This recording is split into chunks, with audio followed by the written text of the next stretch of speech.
Bonjour, bienvenue pour ce nouveau rendez-vous hashtag Toc Toc Toc, livre ouvre-toi de la médiathèque. Aujourd'hui, nous vous proposons la lecture d'un nouvel album de Rémi Courgeon. Voilà, c'est inscrit ici. Rémi Courgeon, c'est un auteur coup de cœur à la médiathèque.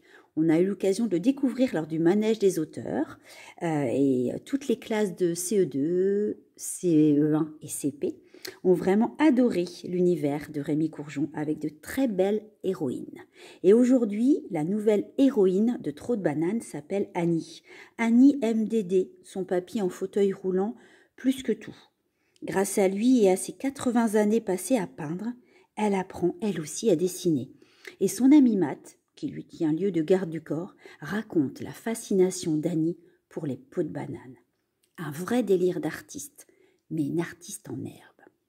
Voici Trop de bananes de Rémi Courgeon aux éditions Milan.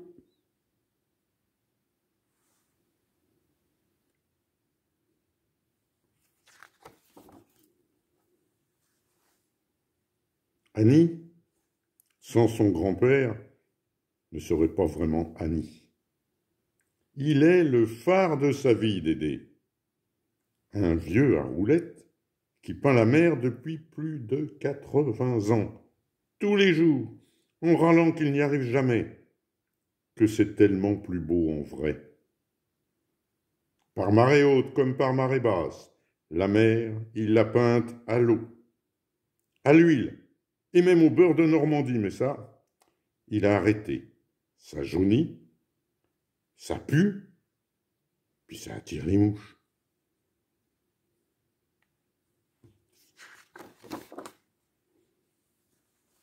Le soir, Annie s'endort en regardant la mer qui scintille au pied de son lit.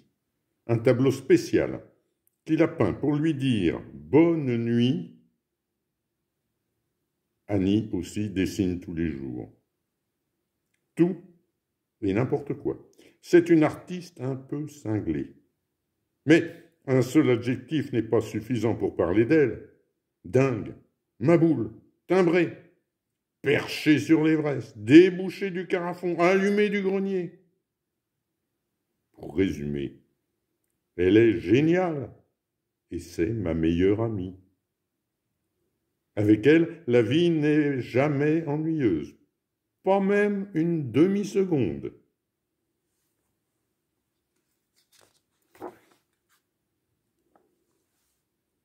Moi, je m'appelle Matt.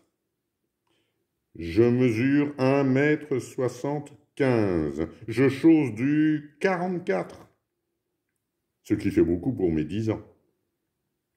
Je suis le garde du corps d'Annie. Je sais que tout le monde la trouve bizarre et qu'on raconte n'importe quoi dans son dos. Mais je veille. Quand elle a commencé à dessiner les petits mulots que Bouli lui rapportait, ça m'a un peu fait mal au cœur. Elle appelait ça ses portraits. Regarde, ils sont si mignons, on dirait qu'ils dorment.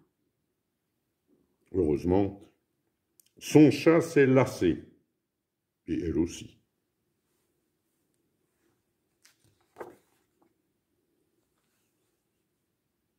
Les marines de Dédé sont les références d'Annie. Tu vois, ce qui est fort, c'est qu'il en a peint des milliers. Souvent c'est réussi, parfois c'est raté, mais c'est la qualité de son obsession qui est admirable.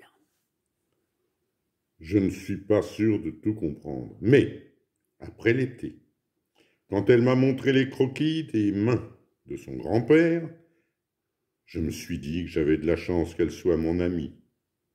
C'était tellement vivant.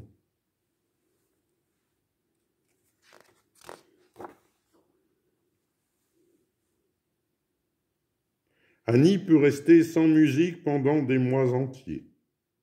C'est pas qu'elle aime pas ça, non, c'est juste qu'elle oublie. Son monde est purement visuel. Mes yeux ont mangé mes oreilles, me dit-elle souvent. Pour moi, c'est impossible. Je joue de la guitare et quand je ne suis pas en classe, j'ai une tête de Mickey sourd.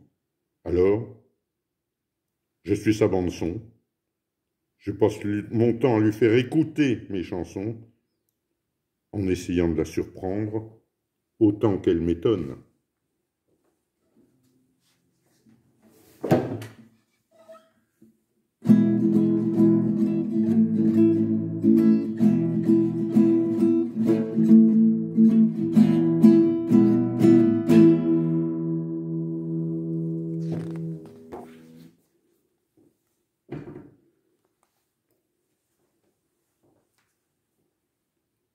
Au retour des vacances de printemps, j'ai trouvé Annie surexcitée.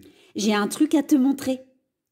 Et quand elle a étalé les dessins rapportés de Normandie, je me suis dit qu'elle était vraiment zinzin.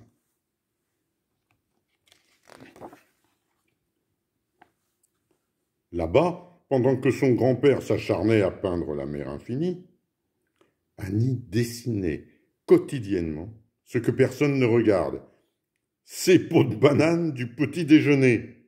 Ce qui me fascine, c'est qu'il n'y en a pas deux pareils. Certains jours, elles dansent, parfois elles sont paresseuses, timides ou mollassonnes. Elles s'envolent, elles s'étirent, font du yoga, jouent au guépard. C'est passionnant, une peau de banane. Et il en pense quoi, ton grand-père? Il adore.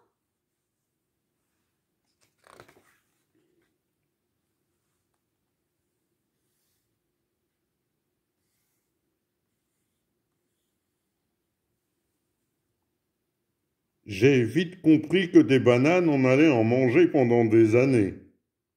Même si Annie les accommodait suivant son humeur, à des sauces chaque fois différentes. J'espère être encore vivant pour voir ta grande exposition, disait son grand-père.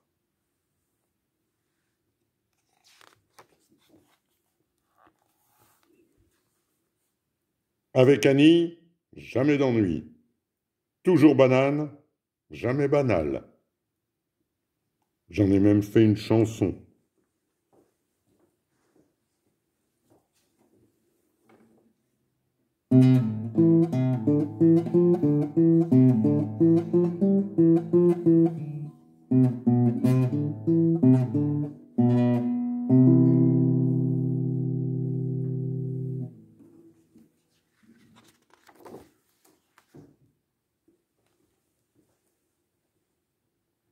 Cette petite vie aurait pu continuer tranquillement si Dédé ne s'était pas embourbé avec son fauteuil. Pris par la marée qui remonte à la vitesse de ce crétin de cheval au galop, par chance, les sauveteurs étaient là et il s'en est tiré avec une grosse pneumonie.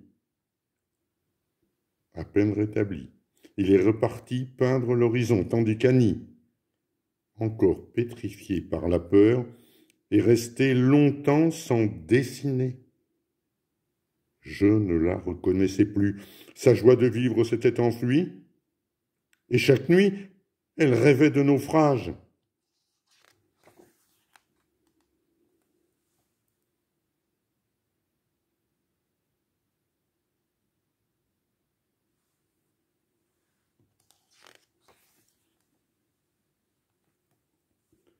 Dédé l'appelait tous les jours. Si la mer est le sel de ma vie, les bananes sont le sucre de la tienne, disait-il. Annie, ne reste pas à te morfondre. Allez, au boulot. En réponse, elle lui a envoyé un cadeau par la poste. D'accord, hein, mais à condition que tu ne peignes jamais sans ton gilet de sauvetage.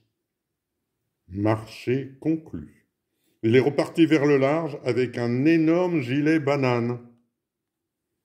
Et Annie, furieusement, a repris son travail.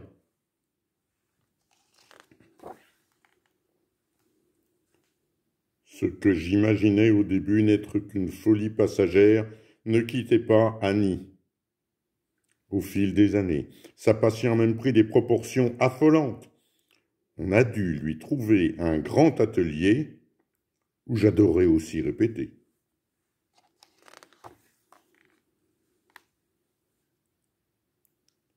Et, sans faire attention sur les pots de banane d'Annie, le temps a glissé. Comment allez-vous l'appeler? Mowgli.